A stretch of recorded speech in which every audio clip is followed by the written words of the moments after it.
तो दूसरी जानिब शहर कायद में मानसून बारिशों के दौरान मुख्तलिफ मखदूश इमारतों को नुकसान पहुंचा है। कराची के इलाके गुलिस्तान जौहर ब्लॉक 10 की इमारत की ज़मीन धंस गई।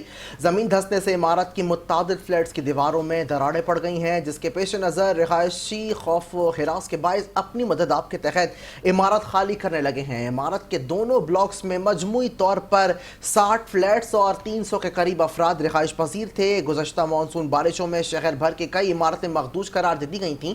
माहिरीन के मुताबिक इमारत को पहले ही मुरम्मत और मुआयने की ज़रूरत थी। इंतज़ामिया की लापरवाही की वजह से रिहायशी अपनी मदद आप के तहत महफूज मकामात पर मुंतकिल होना शुरू हो गए हैं।